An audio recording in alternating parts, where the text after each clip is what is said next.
Good morning. I hope everyone is well this morning. Welcome to our webinar about connecting VTCAP and local common assessment systems. Um, we will start now. I hope everyone has been able to get on. Before we start, I just want to remind everybody about the wonderful initiative that we were able to participate in this year, the Vermont Data Initiative. And the link down there is live, and you can use that to get to our site where we are housing all sorts of resources and everything basically that we've done this year. It's been sort of fabulous. And this recording will also be posted there. This particular contract ends at the end of September, and I just want to remind everyone on the call that we are happy before the end of September to provide some coaching for you. So Janet, you can access the link in the slide deck, which you will, oh, you won't be sent to you. You can, Marissa or George actually will put the link into the chat. That makes the most I'm sense. happy to do that. Thank you. So I am Karen Matzo, and you may hear that I have a cold, and I'm sorry if I go on into a sneezing fit during this webinar, but it's been happening. Um, and I'm the professional development director at Demonstrated Success, and we're really happy to have George here. He is our quasi moderator. He'll be looking at your questions and alerting us to them. George is just sort of a fabulous human being. You can read about him there, full of talents. And and Marissa is full of talents as well.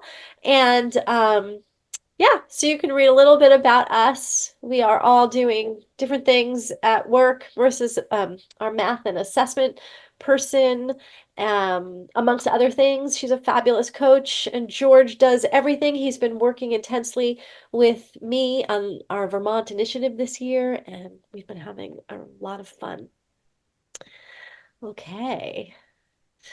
I also wanted to let you all know that in September, we're holding two more sessions, and you can see the flyers here. Um, on the 25th and the 26th, we are repeating our assessment, 2-day assessment sessions, and it's a great way to bring a team. We had such great feedback from it, and it's a great thing to bring a team to and learn more about assessment systems and developing your local assessment system. And then on the 30th, we have professional learning community, a full day around that rollout and what that's all about. So please register.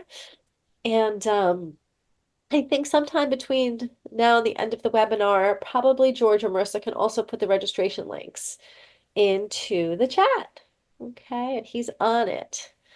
So we're looking forward to those.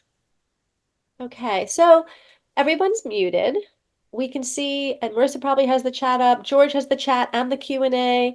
You can put questions in the Q&A if you'd like. You can also put them in the chat. This is being recorded, so it will go onto that Vermont resource site. And at the end, a survey is going to pop up, and if you could just fill that out, that would be terrific. And we thank you in advance. And here's what we're going to do today. So first things first, we're going to do a quick review of what the results from the VTCAP mean in terms of student learning needs. And I think that'll be a review for most of you. So we'll breeze through that.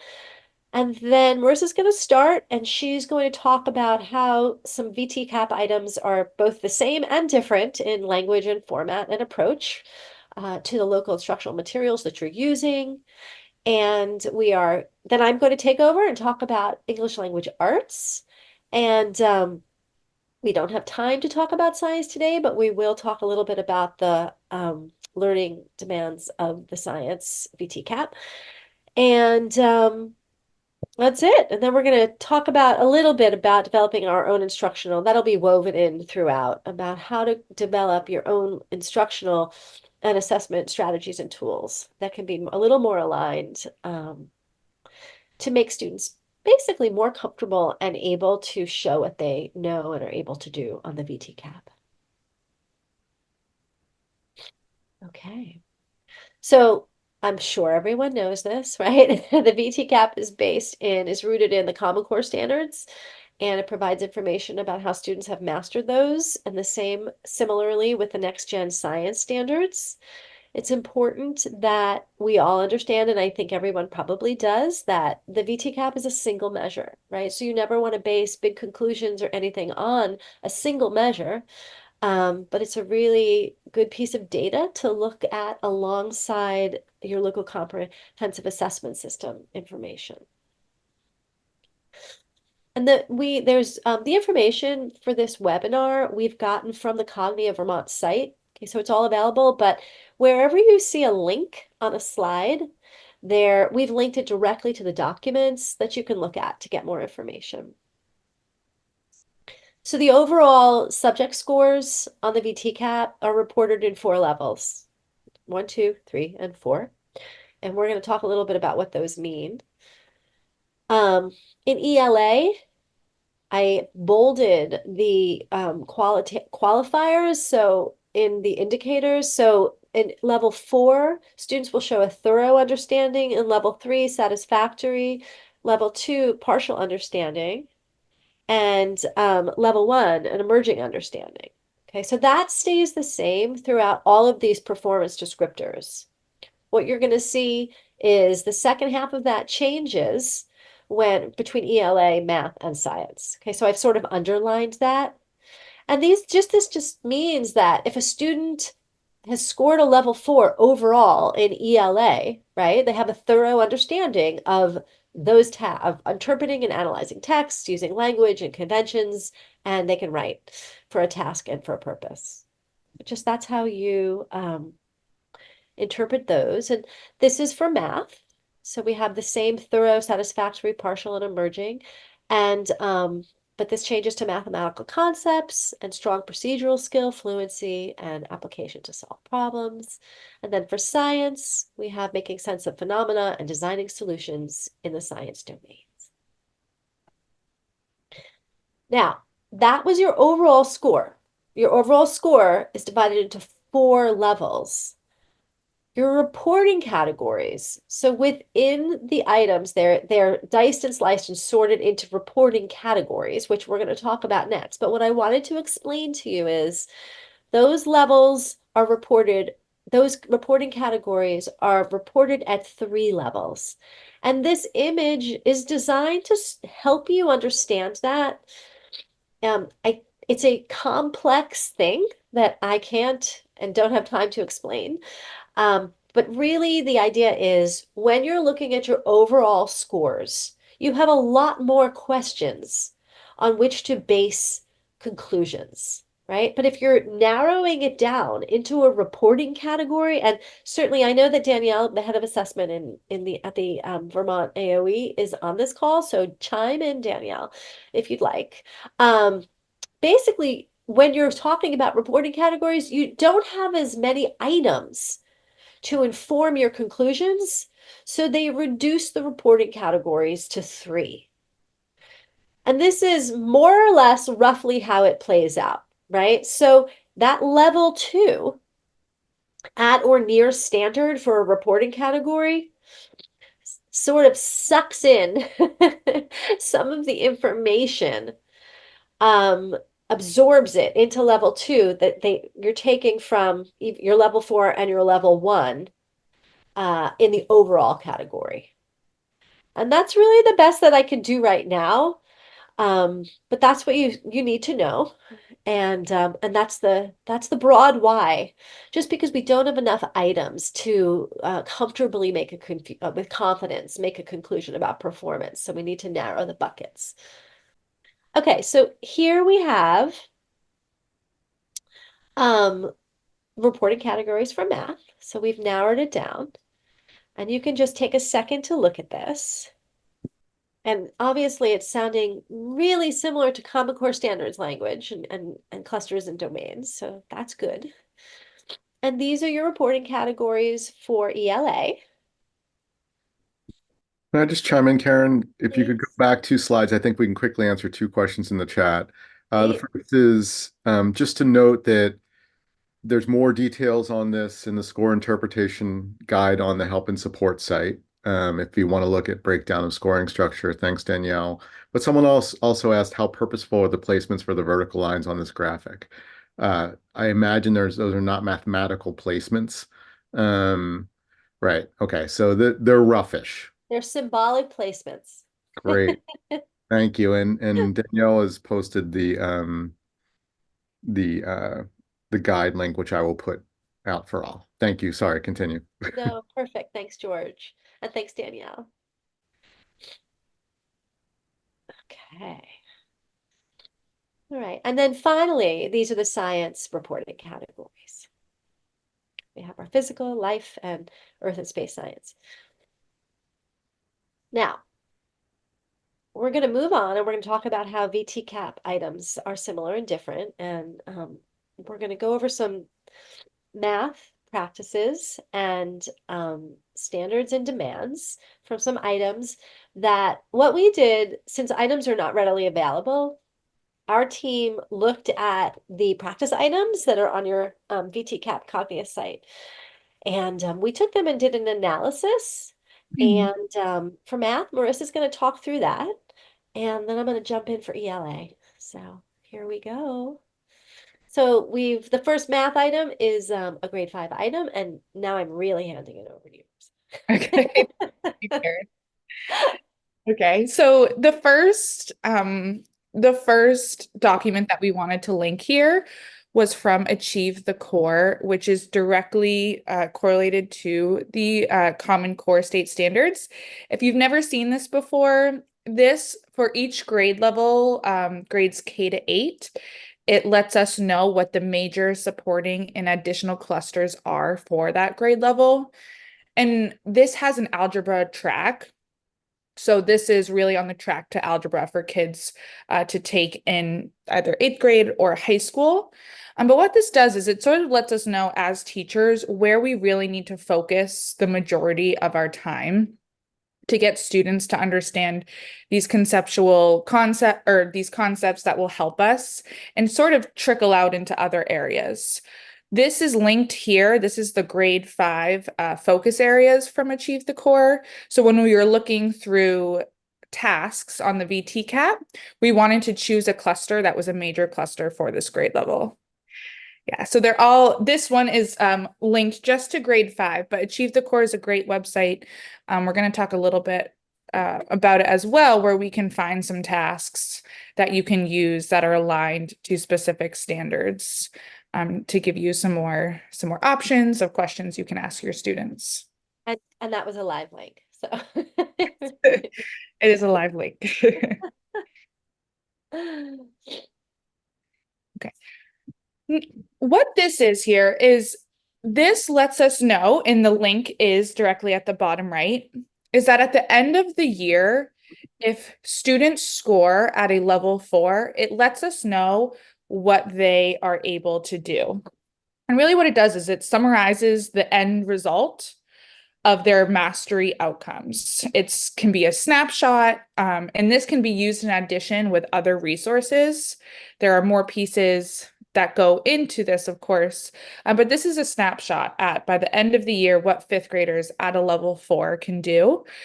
In the next few slides, we also have a level 3 and a level 2 and a level 1, and you'll notice with some of the language how it changes and how we go from a more procedural concepts in levels 1 and 2 to actually being able to analyze and identify and represent. And we're asking more of a depth of knowledge level 3 and level 4 for students. This is also helpful to have in your classroom as well, that you can use on your own assessments and at the end of the year of what students have been able to show you that they know and are able to do. So these are helpful for you to take a look at to see that if they scored at the specific level, what they've been able to show on the VTCAP assessment. So Marissa, I have actually, I mean, I think the answer is yes, but I had an interesting thought. If you were creating an end of year performance assessment, right? you could really use these performance descriptors to design that, it would be a great way to parallel and to use these. Yes, it's pretty much taking those standards and putting them all together for students to be able to transfer that knowledge and make connections between the different standards that they've learned. Yes. So at the end of the year, these you can take a minute and look. This is what a level 3, if a fifth grader scored a level 3, what they showed you they're able to do. Quick question, Marissa and Karen, while you're talking achieve the core, are all these Chad, question, are all these concepts weighed equally? And no, I lost it. Um, anyway, and then Danielle's posted something about weights. So are they all weighed equally and achieve the core? I think the answer is no, but Not in achieve the, are you asking Go about the, back for a second. I think that this is an important piece to that answer. Correct, Marissa? well, I just want to clarify the question. Is that in relation to the VTCAP that it's weighted the same? For instance, the major clusters are more heavily asked on the VTCAP. right. I think that answers it. And Danielle's posted some helpful stuff in there too. So Okay. are the major clusters are more emphasized, correct? Is that the answer? Yes. Yes. Okay. Sorry, carry on. Yes. There's also, I have to say, you can look at the test blueprint, which is posted on the Vermont Cognitive site. I consciously decided not to include that in because this is really, this webinar isn't about studying VTCAP per se, but more using VTCAP alongside your local assessments and your instructions. So, but there is a blueprint that we can share, or if Danielle, if you want to put it in the chat, that's great too. And I won't interrupt with everyone's questions. Just if we have a timely one, I will do it real quick. Otherwise, we will have questions, a Q&A at the end. Yeah, we will, but also George, we're fluid. Yes, for sure. Next, some great information provided to us as well are the mathematical practices, because we do not want to forget about these standards of mathematical practices from K to 12. These were given a level 2, 3, and 4 for problem solving, quantitative reasoning. We have another snapshot on the next slide, modeling, patterns, and structures. And this is important because we want to ensure that everything that we're doing in our classrooms um, is tied to a mathematical practice, and these are consistently practiced throughout the school year. Excuse me. We want to make sure that when we are giving tasks or giving assessments, that we're considering what practices are being represented in those tasks and assessments. And we can do this in a number of ways. And what this does is this helps students be able to identify where they are at within the mathematical practices, as well as us as educators to determine where our students are at as well. When we take a look at these, this can help us determine the difference between a DOK level 2, 3, and 4 type question based on what we're asking our students to do. So this is some more, these are some more resources for you that you can take a look at to use alongside the VTCAP to help with those types of questions that you're asking students. And before we move on, Marissa and I were talking yesterday about helping students to reflect themselves on these practices, always setting up a situation where students are encouraged to consider and track their own mastery of these different math practices.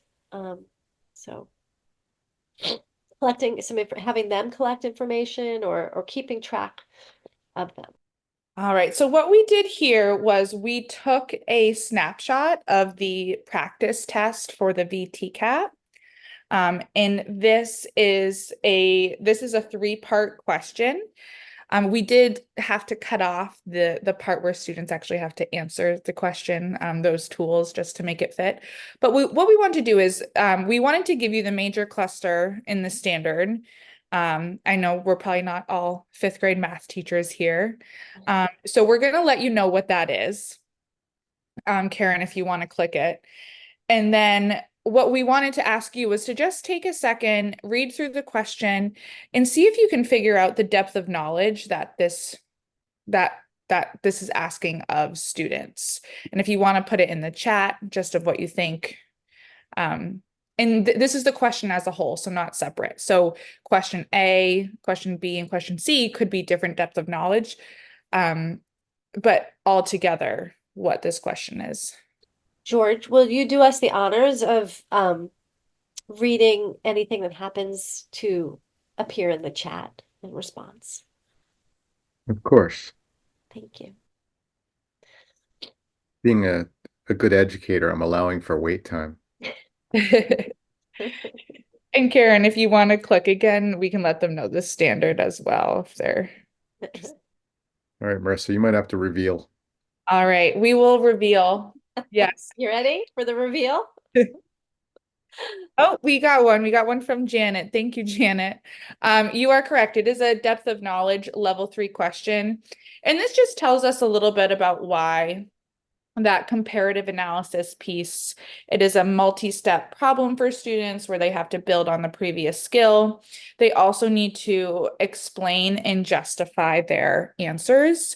So it's bringing it to that next level for students rather than more of just a procedural problem of having students add and subtract fractions. So what this is showing us is that those mathematical practices and what the level 3 or 4 student can do, they'd be able to answer a question like this. Next, we wanted to have it to be more interactive. And if you wanted to put in the chat, based on this question, what math vocabulary would be needed for students? Either specific to the math classroom in general, or maybe there's some tier 2 or 3 words in there that we need to we need to expose students to and give them that information ahead of time. Some I see gallons and recognition that they need to add. You need to know what a common denominator is. Perfect. And what I like that what you added in there, Janet, is that you added in some vocabulary words that are not explicitly stated in the problem. But we know that, in order for students to access this question, that they would need to know that ahead of time. And I see equivalent fractions as well. This is the list of vocabulary we came up with that would be needed for students. So we can see that even within these questions, even though it seems pretty straightforward, that there's so much more to it for students. Just like we said in the chat, the common denominator, the equivalent fractions, simplifying mixed numbers. So we need to make sure we're exposing students and giving them what they need to be able to answer a question like this. And then lastly, oh, sorry, Karen, I did you just want had to? a quick thought. I was just thinking about the different contexts of the vocabulary and how, like, even just a word like total, right, it has a different, related but different meaning in math than it might have in another discipline or as a daily word. So just think Yeah. that. All right. And lastly, we just wanted to ask about the mathematical demands. What is being required of students to be able to answer this question? What is something you'd have to do in your classroom ahead of time to prepare students for a type of question like this? If you want to put your answers in the chat. And just for an example, I'm going to give this one just because we did have to cut it off. But what the practice site gave you or gave students as an area to answer this question, we definitely need to help students with the tools that were given to them, make sure that they're being exposed to these tools so that when they actually take the assessment, the VTCAP, they're not confused or trying to figure out, how to write an expression or how to explain or use justification in their answers. And you mean the tech tools? The tech tools, yes. Thank you, Karen. Sure. Perfect. Multi-step problems where the complexity builds, right? It's building off each step, the comparison and justification of their reasoning, practice with manipulatives. Awesome. That show the different fractions and how they're related. Perfect. Yeah, so that's some of what you were saying in the chat we came up with as well, that multi-step problem, those mathematical models, and our explanations and justifications through those mathematical models. We also, when Karen and I were talked about the perseverance and stamina that it takes for students to continue on a question like this that is requiring more than the other types of tasks that they might be used to.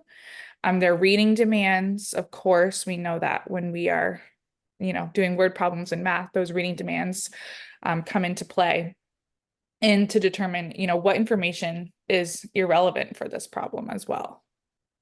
We wanted to also show that, how we can address these standards in other types of questions or tasks that's being asked of students. Whereas the previous question, we're asking students to come up with these expressions and these answers themselves based on the word problem that they're given. This is just an example. This is from Illustrative Math, which is a free online curriculum. It also is linked to part of Achieve the Core, the standards that are there that you can find tasks for. So if you look into this specific standard, you can find tasks that are related to that standard. And we wanted to show how we can ask depth of knowledge level 3 questions in different types of ways. How a question like this, we're asking students and giving them, here's the expression, now determine whether this expression represents these word problems. So we wanted to give you some options of how you can use what you have in the classroom for curriculum materials, and how it might differ a little bit, but it's important to expose students to all these different types of questions so that they're able to transfer their knowledge from what you're doing in your classroom to assessments like the VTCAP, because it's all about that transfer. So exposing them in different ways, different levels is helpful there. We also added one from the NEWA assessment. This is also linked to Achieve the Core. So we don't have to go through this, but it is linked, and we did want to show you, what other options you have out there.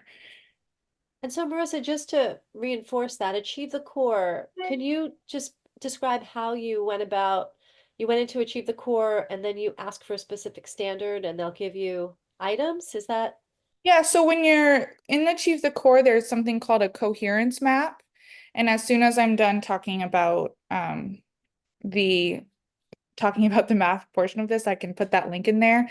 Within the coherence map, you can choose your grade level, you can choose the domain, and then you can choose all the way down to the standard.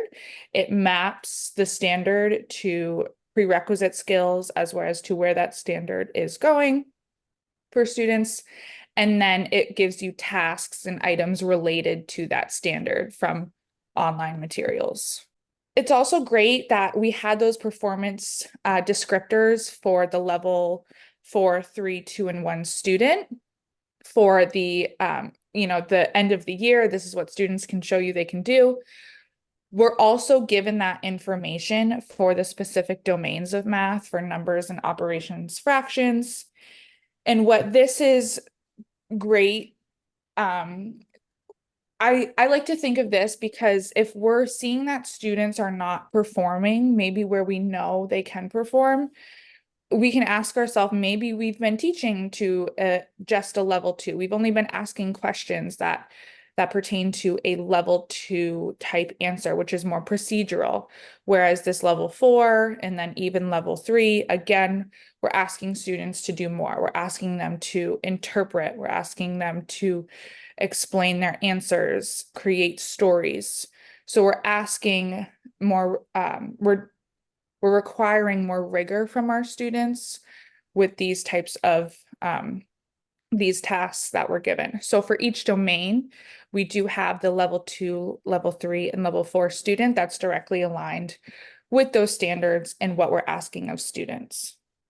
And then lastly, we just wanted to highlight that the VTCAP results will also provide you with a quantile measure. Excuse me, sorry. And what this quantile measure does is each skill, which Metametrics has done, is there's over 500 skills, but they've given each skill a quantile measure, as well as your student could receive a quantile measure. And what it does is it identifies the skills that your students might be ready to learn. So the Lexile Quantile Hub, we've done a webinar on. It is free to Vermont educators. So when you're given that quantile score, you're able to put that in and then align to students and tailor instructional materials for what they're ready for and what they can do. This is also what it can help you do is identify those math skills they're ready to learn. It can help you target instruction. What it does is it also has a list of any sort of resources that would be helpful for students to use, and then can also help you communicate and engage with your students and monitor their growth over time. And that webinar is posted on the VT Vermont site that we referenced earlier. Awesome. And not only does the VTCAP give you a quantile measure for your students, but also the STAR, the Map Growth NIWA, Exact Path, and many, many more assessments will give you a quantile measure. There is a place in the quantile hub that if you receive 2 different measures from 2 different assessments, you can put both of those assessments in, and it will give you an accurate score. That it's not an average of the 2. It does take into consideration what assessment gave you which score. And I know that we've been trying to get the VTCAP on that list for Metametrics. And this is just a snapshot of the grade levels for the end of year spring, where we would want our students to be at for that level 3 and level 4 student on the VTCAP. Okay. Thank you, Marissa. That was You're beautiful. welcome. And if it's okay, I'm just going to answer this one question that Yes. I saw about what should be focused on if the quantile measure does not match the proficiency level. We've had a lot of conversations about this, and that's where, that piece in the Lexile Quantile Hub can be helpful. We've talked about the adaptability of assessments and how within the assessment that the VTCAP is a grade level assessment. So the quantile measure might be a little different than if you got something like the STAR assessment, which we know can go to different grade levels. We don't have a great answer as to why they might be in the 75th percentile, but their proficiency is a level 2. So I didn't know if Karen, you can add to that as well. It's been a long conversation that we've seen in multiple places that the assessments don't necessarily match the quantile measure as well as they had thought. So we're doing a lot of work and getting a great answer for that. So we can share that out once we have it. Yeah.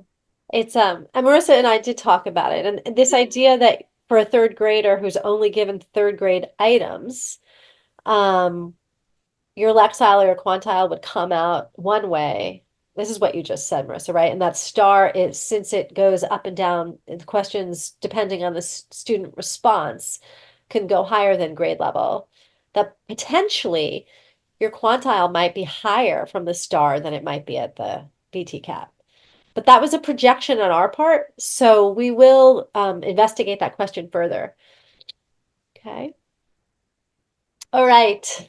I am going to talk about reading first.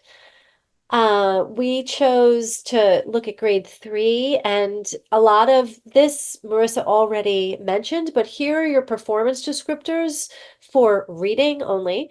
And they're divided into text complexity and demonstrated skills. And I just underlined above grade level, right? Because if you're scoring at a level 4, you're working probably with text that's slightly above to considerably above grade level. And these are some of the different skills that a student who is scoring at a level 4 should be able to do by the end of the year.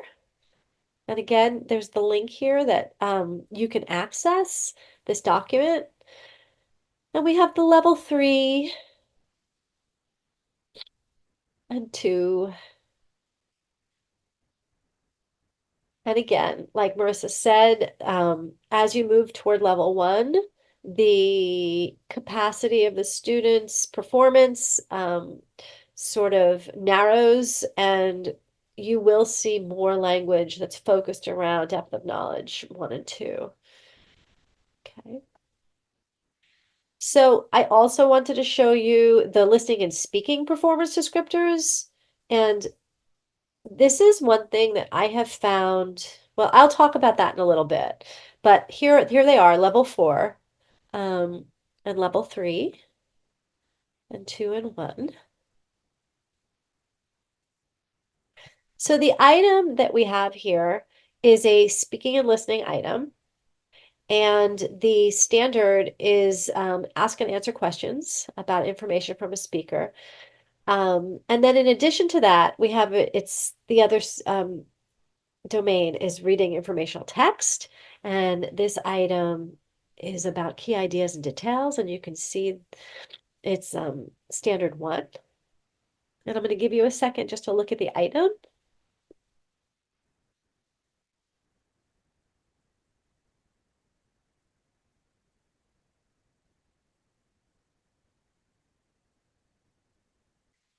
And I'd love to hear from you in the chat about what depth of knowledge you think this item addresses. I'll just give you a sec. Rosa or George, if you could read them out if they appear.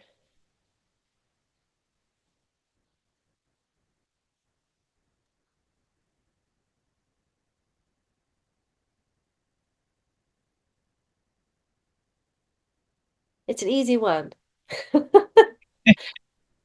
It's level 1, recall and reproduction. You're basically a student is just listening and then producing. And does anybody want to write into the chat about any demands they see for students?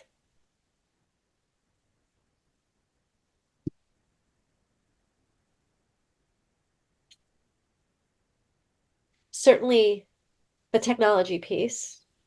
Okay, so we have navigating the audio and between full text and excerpt text, and the tools themselves on the assessment, and recalling oral information and keeping notes while listening. And to me, these last two, recalling oral information and keeping notes while listening, it's something that kids do all day long, but we don't, and this is kind of what I wanted to say earlier. I think we don't always consider those skills to collect data around. So I want to encourage that. I want to say that in all the schools that I've worked with in different states, and speaking and listening is an area that is frequently overlooked, but in reality, it can be a very easy piece to collect information and data around because students are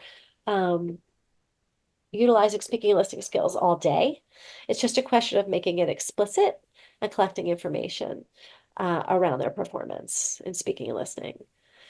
So within speaking and listening, the domain this item is under comprehension and collaboration. So here I'm showing you the different performance levels. So we have level 2, 3, and 4 here, and what students are able to do. And um, I think that to take this language and include that in your learning targets daily or weekly, and make it a point of collecting formative information for both you and the students around these learning targets related to speaking and listening would be a great place to start.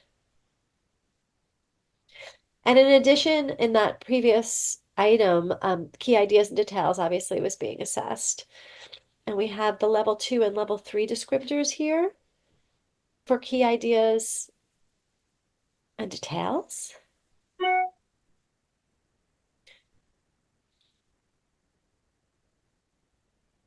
And then we have the level 4. So, and again, when maybe you're creating formative assessment opportunities in your classroom, these are great descriptors. This document in general is a great place to go to decide about learning targets that you're focused on at the different levels for your classroom instruction and for any formative assessments that assessment data that you're collecting. I'm also including writing here. So this is a grade 3. These are the grade 3 performance descriptors for writing overall, writing and language performance.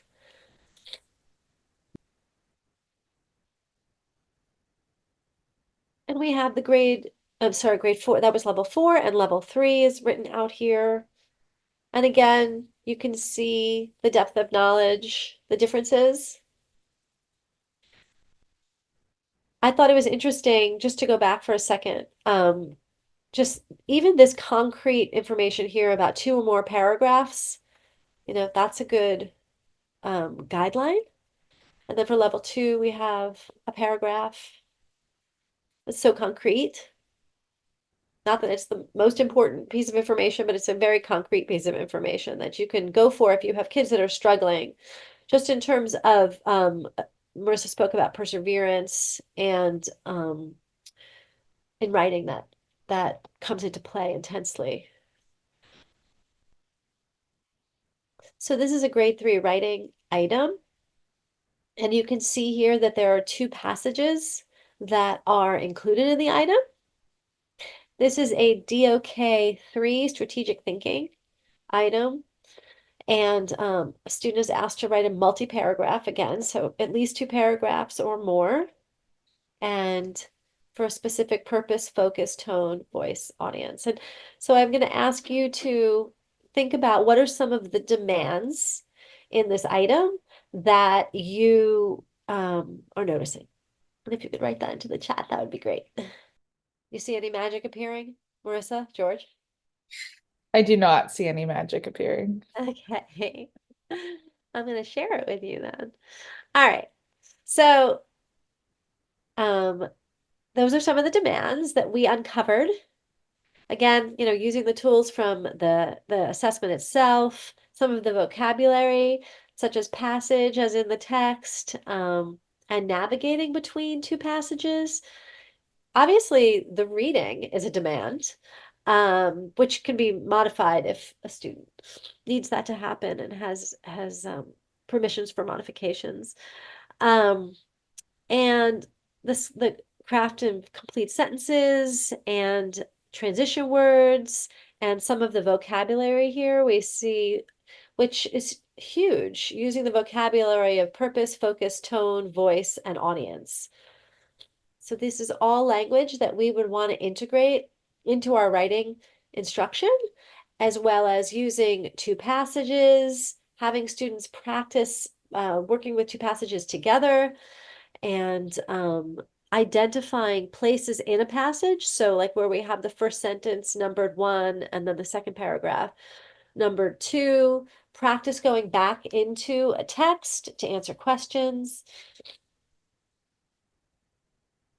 In addition, I have included some grade 8 items and performance descriptors. So we have level 4 here for reading, and level 3 and 2 and 1 as well. So you have those there. So that's for overall reading performance. And this is just an item, a grade 8 item, where again, students are being asked to synthesize 2 passages together. Notice the text complexity, the content, it's a science content, which is obviously going to have many, many more high-level vocabulary words.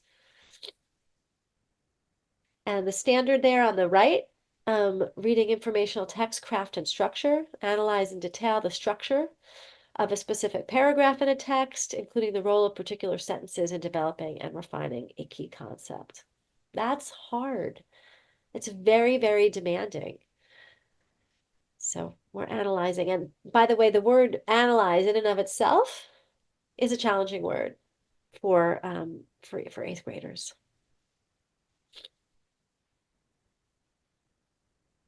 The other thing to keep in mind about this complex text is students are going to be put off by some of the unfamiliar things that they don't understand.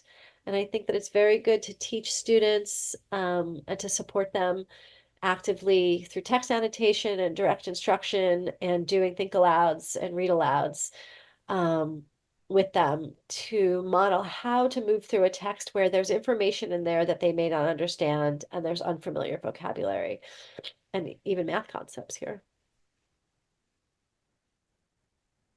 This particular item is DOK 3, strategic thinking, and students are being asked to do the following: comparing and contrasting, that's the evaluating piece, understanding, writing a multi-paragraph composition, and explaining and generalizing or connecting ideas. And here a student is being asked to provide transitions, follow a structure and style that's requested within the item, execute between 2 passages, revise and edit, and so on. And so these are the performance descriptors for grade 8.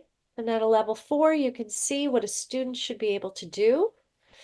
And again, just like we said with the math, to use these performance descriptors when you are designing assessment, formative assessment in your classroom or as a grade level, it's a very, very, very useful tool. Okay. And I'm just going to talk a little bit about Lexile measurements, just the way the VTCAP gives you quantile measures. It also gives students Lexile scores. And again, the way Marissa let us know, there are many, many assessments that you're getting Lexile scores from. And a Lexile text measure measures the text complexity for a book or a piece of text. And for a student, it tells you an approximate of where their reading is at. So the text measure is based on the complexity of sentences, vocabulary, and the Lexile student measures, it measures their global reading comprehension ability. So it doesn't take into account their prior knowledge or their background knowledge or what is developmentally appropriate, right? But it estimates if a student can understand a book at a certain level. And we really want to keep our teaching in that zone of proximal development because that's where kids learn best.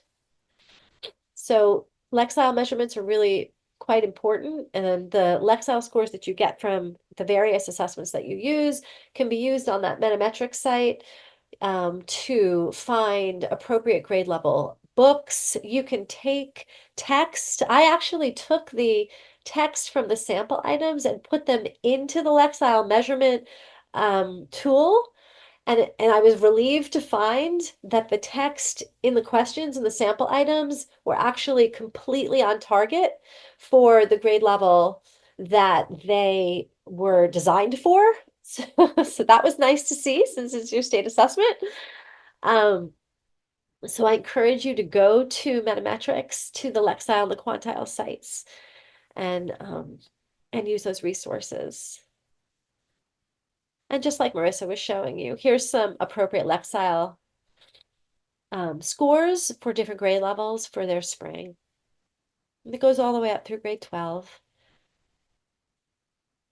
And usually on the site, Lexiles are represented in bands because that makes the most sense because they're going to be different. You're going to get, as Marissa was saying, a slightly different Lexile from maybe your NWEA or STAR and your VTCAP.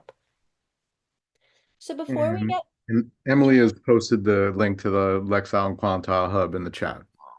thanks, Emily. So I Ooh, have a couple Q&As ready, and maybe we can have people add questions into the chat. Karen, is that what you were going to say? Tell me if you were going to say something that else. is exactly what I was going to say. Excellent. So uh, early on, Karen, we had a question about how you measure a subjective descriptor like satisfactory. This was from the beginning, and this is like a an existential question, but It's the educator's take, existential question. take your best shot at that. I don't have a great shot in the sense of that is the educator's existential question. And I think that satisfactory means that a student is from is able to satisfactorily meet the requirements or um, perform the skills at grade level. I think it's a super subjective word. I think it's, and I please, if anybody who is on the webinar has some wisdom that they would like to contribute, have at it. Um, Marissa, George, any of our AOE people. I think you nailed it with I mean, the person that asked it answered it in the question, right? How do you take a subjective thing and call it satisfactory? So I think that's accurate. Let me go to our next one. And this is sort of I would say this is an age-old, I don't know, conundrum with state testing and timing because they're measuring end of year standards, students are supposed to know by the end of the year, yet we usually do it in the spring. So someone asked, the VTCAP is administered closer to our winter local assessment window than the end of year, yet students are assessed on end of year standards. Can we address this issue, please? Um, I will say, Marissa does a lot of work also in New Hampshire with our state assessment in New Hampshire. And Marissa, correct me if I'm wrong, but I know that in the work that we've done, sometimes um, teams will rearrange the sequence of units to make sure that the major standards, for example, in math, are certainly addressed before the assessment. Yeah, definitely. And I know that when we worked in other states that they do, try to take the assessment as last minute as they can. But when they don't have that option and do have to take it earlier, definitely focusing on those major clusters of standards for students can help with the math, the math grades. any other questions folks want to add to the chat? You have an awful lot of AOE folks here, gang. So if you have questions, now might be the time. Do you know if if there focus by grade level or coherence mapping resources on Achieve the Core for ELA? I can only find them for math. They are So, not, oh, sorry. yeah, Marissa's going to say they are not. Well, the closest thing to that is during the pandemic, they generated a document that basically was like curriculum compacting. And they, for every grade level, they talked about in this document, sort of if you have to compact your instruction, what you should focus on. So I have used that document. Um, I've used it as well. We might be able to dig it up and post it in our slides, perhaps, Karen. Um, all right. In looking at the test specifications for VTCAP grade 5, it doesn't look like there's proportionally more questions with the major clusters from Achieve the Core. core. For example, operations and algebraic thinking additional has pretty much the same number of questions and numbers of operations as numbers and ops in base 10, which is a major cluster. Can you explain this? We're not the test designers, obviously, but I believe that I think Danielle posted a link that showed that it was at least supposed to, mimic the major clusters. Um, Other than that, like you said, George, we're not the test designer, so I don't know if I have a better explanation. But I do believe there's a link in here that maybe can give some more information about that. thanks to Emily, she's posted that achieve the core ELA Thanks, core Emily. areas. Someone asks if teachers and admin had more access to item-based scores, example, which questions and standards are students struggling with? It helped teachers target what they can teach and align the data with local common assessment data. Will this be happening? That's a Danielle question, but I will partially address it. Because the VTCAP is responsive, it becomes harder to report out individual items. I wouldn't be surprised if there was a time in the future where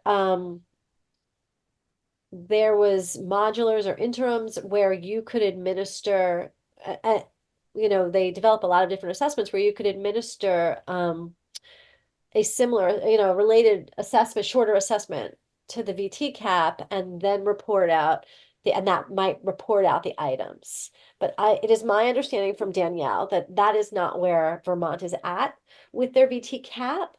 I know that there's formative assessments that are attached that are provided by Cognia. They're different than the VTCAP, but they are quicker formative assessments that are mostly I've talked with many of the AOE folks about this, but we know, for instance, that the science formative assessments, most of them are addressed a DOK, a depth of knowledge too. So you wouldn't want to use that exclusively as a source. The nice thing about them is that those assessments might give students practice with the technology. Um, so Danielle, if you have anything to add to that, how about it? She has added in the chat saying um, that getting to that level probably wouldn't be psychometrically valid. And points to the practice tests as item level things that we can look at to cover the depth of knowledges. She also mentions directing the question, I believe it is about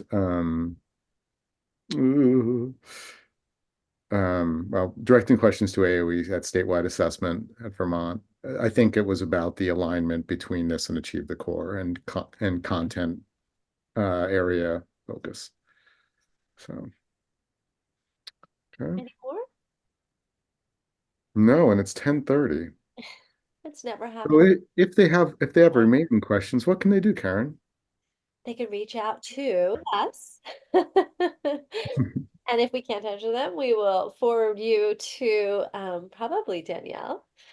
Again, we encourage you to sign up for our workshops in September. Reach out to any of us actually anytime. And again, by the end of September, if you would like to have a coach come in to work with you from Demonstrated Success, that's part of our contract, and you should reach out. And I think that's it. So Thank you, everyone. thank you, everybody. Thank you.